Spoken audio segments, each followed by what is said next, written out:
திரும்பிய திசையெல்லாம் பக்தர்களின் பரவச உணர்வு தென்படும் திருவனந்தபுரம் அனந்த பத்மநாப சுவாமி கோவிலில் அன்று ஒருவித பரபரப்பு பற்றி இருந்தது. அனந்த பத்மநாப சுவாமியின் ஆலயத்தில் ஓர் அக்கினி பரீட்சை அரங்கேறிக் கொண்டிருந்தது. கோவில் நிர்வாகத்தில் நிதி முறைகேடுகள் நடந்துள்ளதாகவும் அதனால் ஆலயத்திற்கு சொந்தமான சொத்துக்களை கணக்கெடுக்க வேண்டும் என்றும் சுந்தரராஜன் என்பவர் உச்சநீதிமன்றத்தில் வழக்கு தொடர்ந்திருந்தார். பத்மநாப சுவாமி ஆலய நிர்வாகத்தை பல நூற்றாண்டுகளாக திருவிதாங்கூர் சமஸ்தானத்தின் மன்னர் பரம்பரையே நிர்வகித்து வந்தது. மன்னர் குடும்பத்தின் நேரடி கட்டுப்பாட்டில் இருக்கும் ஆலயத்தில் முறைகேடு நடந்திருப்பதாக வந்த புகார் கேரளத்தையே கிடுகிடுக்க வைத்த நிலையில் அந்த வழக்கை விசாரித்த உச்சநீதிமன்றம் அதிரடியான ஒரு தீர்ப்பை வழங்கியிருந்தது. பத்மநாப சுவாமி ஆலயத்தின் சொத்துக்களை கணக்கெடுக்க 7 பேர் கொண்ட ஒரு குழுவை நியமித்து ஆலயத்தில் ஆய்வு நடத்தி அறிக்கை தாக்கல் செய்யுமாறு நீதிமன்றம் உத்தரவிட்டிருந்தது. கடவுளின் தேசமான கேரளத்தில் கடவுளின் சொத்துக்களை கணக்கீடு செய்ய அதிகாரிகள் வருகை புரிந்த அந்த நிமிடங்கள் பரபரப்பின் உச்சத்தை உணர வைத்திருந்தன.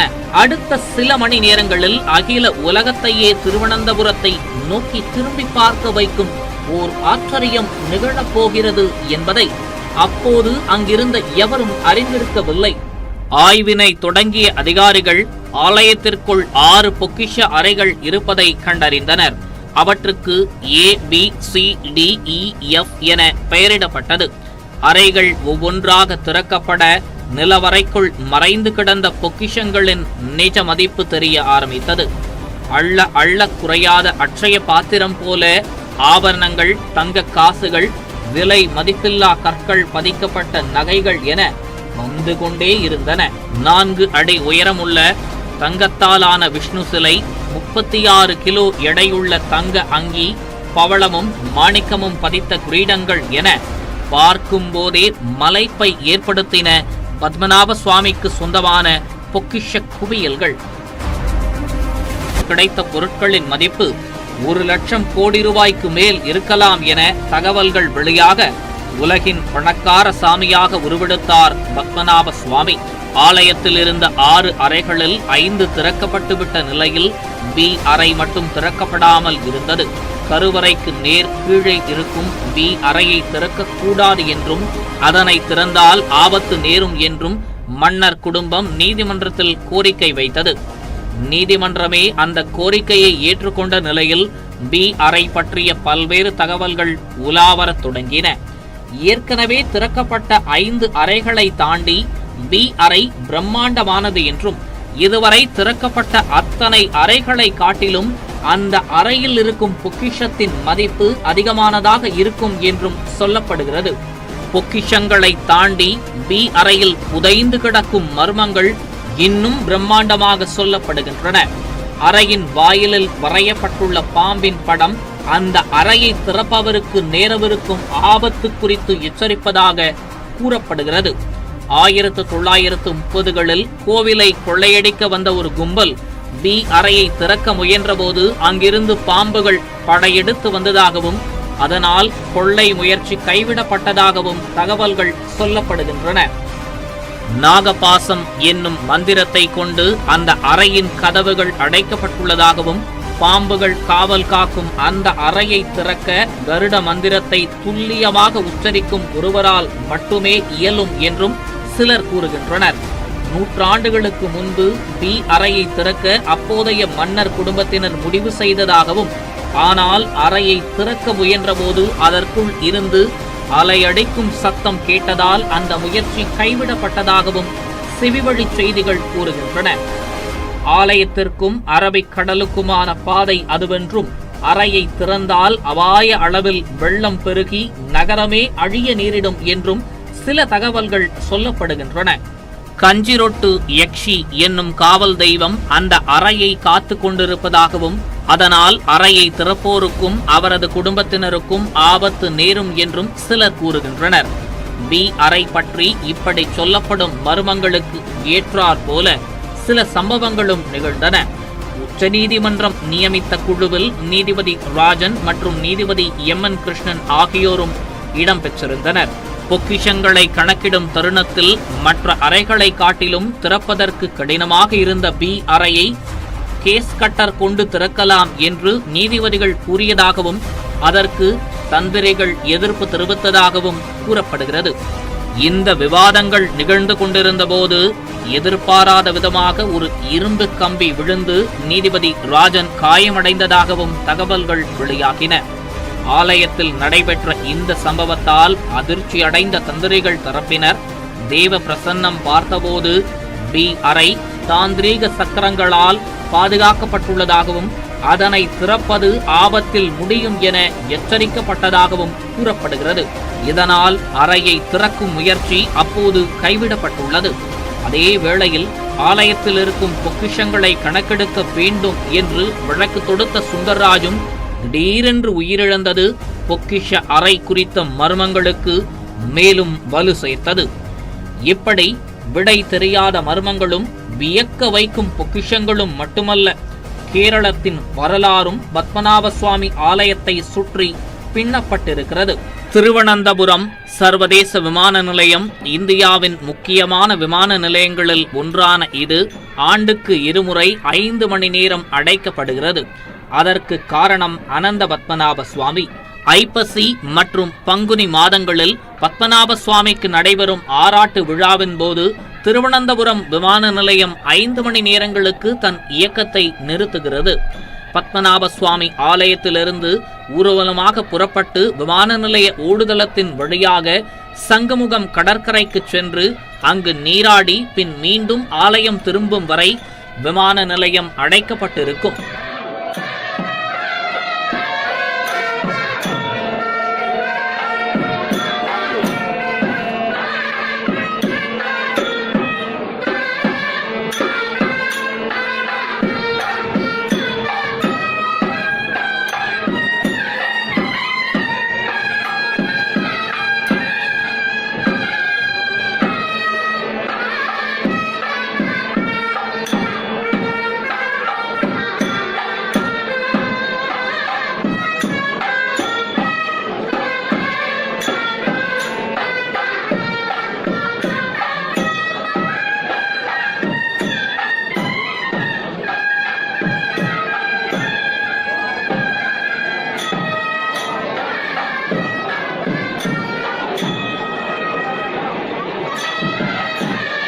விமானங்கள் ஓடிய ஓடுதளத்தில் திருவிதாங்கூர் சிவஸ்தான மன்னர் முன்னே நடந்து செல்ல யானைகள் புடை சூழ நடைபெறும் பத்மநாப சுவாமியின் ஊர்வலத்திற்கு இரு மருங்கிலும் மத்திய தொழில் பாதுகாப்பு படையினர் பாதுகாப்பு வழங்குவர்.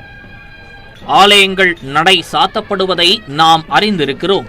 ஆனால் ஆண்டவனின் ஆராட்டு விழாவிற்காக விமான நிலையமே சாத்தப்படுவது உலகிலேயே திருவனந்தபுரத்தில் மட்டும்தான் நிகழ்கிறது. பத்மநாப சுவாமியின் ஆராட்டு விழா பாதையில் 1932ஆம் ஆண்டு விமான நிலைய ஓடுபாதை அமைக்கப்பட்டது. அன்று முதல் இன்று வரை ஆராட்டு விழாவின் போது அடைக்கப்படுவதை வழக்கமாக வைத்திருக்கிறது திருவனந்தபுரம் விமான நிலையம். இப்படி அரசு அமைப்புகளே ஆண்டவனுக்கு கட்டுப்படுவது அனந்த பத்மநாப சுவாமியிடம் மட்டும்தான்.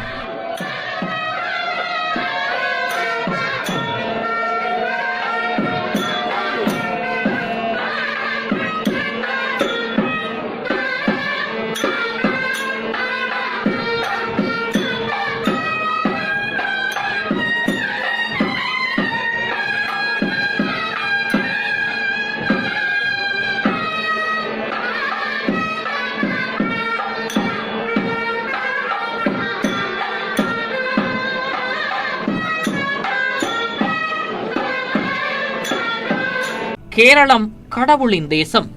பரந்து விரிந்த பசுமை பிரதேசங்கள், பாதையெங்கும் பசுமை படரச் செய்யும் ஆறுகள், விண்ணையும் மண்ணையும் இணைக்கும் மலைகள், வளங்களின் தாயகமாக திகழும் வனங்கள், ஆர்ப்பரித்து கொட்டும் அருவிகள் என இயற்கை வரைந்து வைத்த தேசம் என்பதால் கேரளம் கடவுளின் தேசம் என அழைக்கப்படுவதில் எள்ளளவும் ஐயமில்லை. கடவுளின் தேசம் என்ற வலிமையான வார்த்தைகளுக்கு பின்னால் சில கதைகளும் இருக்கலாம். ஆனால் அரசியல் ரீதியாக கேரளம் கடவுளின் தேசமாக மாறியது வெறும் கதையல்ல, வரலாறு.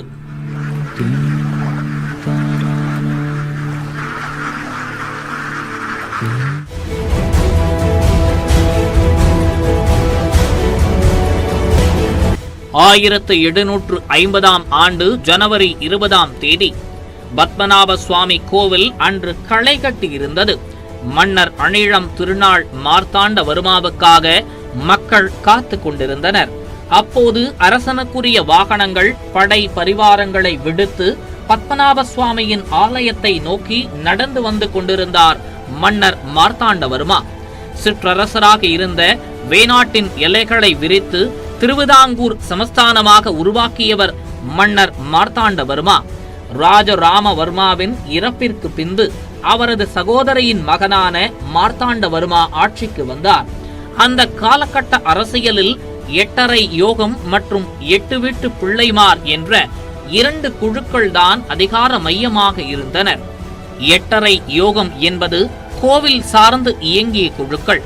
இறை நம்பிக்கையின் மூலமாக நாட்டின் முக்கியமான அதிகாரங்கள் இவர்களது வசமே இருந்தன. மன்னனுக்கு முடிசூட்டும் அதிகாரம் பெற்றிருந்த இவர்களது தயவின்றி மன்னர்கள் ஆட்சி நடத்த முடியாது என்ற நிலை இருந்தது. 8 வீட்டு பிள்ளைமார் என்போர் பெரும் நிலக்கிழார்கள். தங்களது பகுதியில் வரி வசூலிக்கும் அதிகாரத்தை பெற்றிருந்த இவர்கள் தங்களுக்கென சிறு படையை வைத்துக் கொண்டு ஒரு மன்னனை போலவே செயல்பட்டு வந்தனர். ஆட்சி அதிகாரத்தில் இவர்களது தலையீட்டை ஆரம்பத்திலிருந்தே எதிர்த்து வந்தார் மார்த்தாண்டவர்மா. அதனால் மார்த்தாண்டவர்மா மன்னராக கூடாது என 8 வீட்டு பிள்ளைமார் பல சதிவலைகளை பின்னினர். ஆனால் அவற்றையெல்லாம் முறியடித்து மகுடம் சூடிய மார்த்தாண்டவர்மா ஒரு ஆராட்டு விழாவன்று 8 வீட்டு பிள்ளைமாரை அடக்கி முழு அதிகாரம் படைத்த மன்னராக உருவெடுத்தார். அவரது ஆட்சி காலத்தில்தான் பத்மநாப சுவாமி கோவில் கட்டி முடிக்கப்பட்டது. பத்மநாப சுவாமி ஆலயத்தின் தோற்றம் பற்றி பல்வேறு தகவல்கள் சொல்லப்படுகின்றன. கலியுகம் தொடங்கி சரியாக 964 நாட்கள் கழித்து இந்த ஆலயம் உருவானதாக புராணங்களில் சொல்லப்படுகிறது. சேரமான் பெருமான் முதலாக பத்மநாப சுவாமிக்கு ஆலயம் எழுப்பி ஆலய விழாக்களுக்கும் நிர்வாகத்திற்கும் ஏற்பாடு செய்ததாக ஓலைச்சுவடி தகவல்கள் தெரிவிக்கின்றன. நம்மாழ்வாரின் பாடல்களில் இருந்து 10ஆம் நூற்றாண்டிலேயே இந்த ஆலயம் இருந்ததை நம்மால் அறிய முடிகிறது. 1686 ஆண்டில் ஏற்பட்ட தீ விபத்தில் பத்மநாப சுவாமி ஆலயம் முற்றிலும் சேதமடைந்தது. அதன் பின்னர் மார்த்தாண்டவர்மாதான் பத்மநாப சுவாமியின் ஆலயத்தை புதிதாக கட்டினார். அப்போதுதான் தீ விபத்தில் சேதமடைந்த இலுப்பை மரத்திலான மூலமூர்த்திக்கு பதிலாக நேபாளத்தின் கண்டகி நதியிலிருந்து கொண்டுவரப்பட்ட 12008 சாலகிராம கற்களை கொண்டு கடு சர்க்கரா என்னும் அஷ்டபந்தன கலவையின் மூலம் தற்போதுள்ள அனந்தசயன மூர்த்தி பிரதிஷ்டை செய்யப்பட்டது. கோவிலை கட்டிய கையோடு 8 யோக குழுவினரின் அதிகாரங்களையும் பறித்தார் மார்த்தாண்டவர்மா. இதனால் பத்மநாப சுவாமி கோவிலின் நிர்வாகம் அவரது கைக்கு வந்தது. அப்போது முதல் திருவிதாங்கூர் சமஸ்தான மன்னர்களே ஆலய நிர்வாகத்தை கவனித்து வருகின்றனர். அதிகாரம் மிக்க குழுக்களை அழித்தது, பல்வேறு படையெடுப்புகளை நடத்தி திருவிதாங்கூர் சமஸ்தானத்தை படைத்தது என அதிரடி நடவடிக்கைகளை மேற்கொண்ட மார்த்தாண்டவர்மாவிற்கு அந்த காலகட்டத்தில் நிகழ்ந்த பல அரசியல் படுகொலைகள் நெருக்கடியை ஏற்படுத்தின. 8 யோக குழுக்கள் ஒடுக்கப்பட்டது இறை நம்பிக்கை சார்ந்து வாழும் மக்களின் மத்தியில் அதிருப்தியை ஏற்படுத்தி இருந்தது. திருவிதாங்கூர் அரசுக்கு எதிராக சிற்றரசுகள் அந்நிய சக்திகளுடன் இணைந்து அவ்வப்போது சதி வேலைகளில் ஈடுபட்டுக் கொண்டிருந்தன. இவையெல்லாம் மார்த்தாண்டவர்மாவின் மனதில் ஒரு மாற்றத்தை ஏற்படுத்தின. ஆட்சிக்கு வந்த 21ஆம் ஆண்டில் திருப்படி தானம் செய்வது என்ற முடிவுக்கு வந்தார். அதற்காக தனது பரிவாரங்களை துறந்து கால்நடையாக கோவிலுக்கு வந்தார் மார்த்தாண்டவர்மா. இறைவனுடைய திருப்படியில் அரச அடையாளங்களான வாளையும் கேடயத்தையும் வைத்து அரச உரிமையை ஆண்டவனுக்கு தானம் செய்த நிகழ்வே திருப்படி தானம் எனப்படுகிறது. குலதெய்வம், காவல் தெய்வம் என்று கொண்டாடப்பட்டு வந்த பத்மநாப சுவாமி அன்று முதல் நாட்டின் அதிபதியாகவும் ஆனார். அரியாசனத்தை பத்மநாப சுவாமிக்கு அர்ப்பணித்த மார்த்தாண்டவர்மா இனி பத்மநாப சுவாமியே திருவிதாங்கூரின் மன்னர் என அறிவித்தார். அன்று முதல் கடவுளின் தேசமானது திருவிதாங்கூர் சமஸ்தானம். தன்னை அரசரின் பிரதிநிதியாகவும் பத்மநாப சுவாமியின் பாதுகாவலனாகவும் அறிவித்துக் கொண்ட மார்த்தாண்டவர்மா பத்மநாபதாசன் என அழைக்கப்பட்டார். அன்றிலிருந்து இன்று வரை மன்னர் குடும்பத்தினர் தங்களை பத்மநாபதாசர்கள் என்றே அழைத்துக் கொள்கின்றனர். அரச பதவி ஆண்டவனுக்கு வழங்கப்பட்டதால் அரசனின் சேவகர்கள் அனைவரும் பத்மநாப சுவாமிக்கு தொண்டு செய்ய நியமிக்கப்பட்டனர். பத்மநாப சுவாமியின் ஊர்வலங்களின் போது அரசனுக்குரிய மரியாதை அளிக்கப்பட்டது. மக்கள் கட்டும் வரிப்பணமும் சிற்றரசுகள் கட்டும் கப்பமும் நேரடியாக பத்மநாப சுவாமிக்கே செலுத்தப்பட்டது. இதனால் வரி செலுத்துவதும் திரை செலுத்துவதும் தடையின்றி நடைபெற்றது. கடவுளே மன்னராக இருக்கும்போது கடவுளுக்கு எதிராக படையெடுக்கும் துணிவு யாருக்கு வரும்? அதனால் படையெடுப்புகள் அற்ற பாதுகாப்பான தேசமானது பத்மநாப சுவாமியின் தேசம். பல நூற்றாண்டுகளாக கடல் கடந்து நடைபெற்ற வர்த்தகத்தின் போது வெளிநாட்டு மற்றும் உள்நாட்டு வணிகர்கள் பலர் பத்மநாப சுவாமியின் ஆலயத்திற்கு காணிக்கைகள் வழங்குவதை வழக்கமாக வைத்திருந்தனர். இத்தகைய காணிக்கைகள் சிற்றரசுகளின் கப்பங்கள், மக்களின் வரி, ஆலயத்திற்கு அளிக்கப்பட்ட கொடைகள் என எல்லாம் சேர்ந்து பத்மநாப சுவாமியின் கஜானாவை நிரப்பியிருந்தன. ஆண்டவனும் அரசருமான பத்மநாப சுவாமியின் செல்வங்கள் ஆலயத்தில் இருந்த ரகசிய அறைகளில் பாதுகாப்பாக வைக்கப்பட்டன. உண்மையில் அங்கு அவ்வளவு பொன்னும் பொருளும் இருந்தன என்பது பத்மநாப சுவாமிக்கே வெளிச்சம். இந்த சொத்துக்களில் முறைகேடு நடப்பதாக தொடரப்பட்ட வழக்கிற்கு பின்னர்தான் பத்மநாப சுவாமியின் பொக்கிஷங்கள் குறித்து வெளி உலகிற்கு தெரிய வந்தது. ஆலயத்தை நிர்வகிக்கவும் அதன் சொத்துக்களை பராமரிக்கவும் அரச குடும்பத்தினருக்கு உரிமை இல்லை என கேரள உயர்நீதிமன்றம் கடந்த 2011ஆம் ஆண்டு உத்தரவிட்டது. அந்த தீர்ப்பை எதிர்த்து உச்சநீதிமன்றத்தில் தொடரப்பட்ட வழக்கில் திருவிதாங்கூர் மன்னர் குடும்பத்தினருக்கு ஆலயத்தை பராமரிக்கும் உரிமை இருப்பதாக சமீபத்தில் உச்சநீதிமன்றம் தீர்ப்பளித்தது. ஆலய நிர்வாகம் அரச குடும்பத்தினரிடமே வந்துள்ள நிலையில் அனைவரையும் எதிர்பார்ப்பிற்கு உள்ளாக்கியிருக்கும் பி அறை திறக்கப்படுமா? அந்த அறை தொடர்பான மர்மங்களுக்கு விடை கிடைக்குமா? காலம்தான் பதில் சொல்ல வேண்டும்.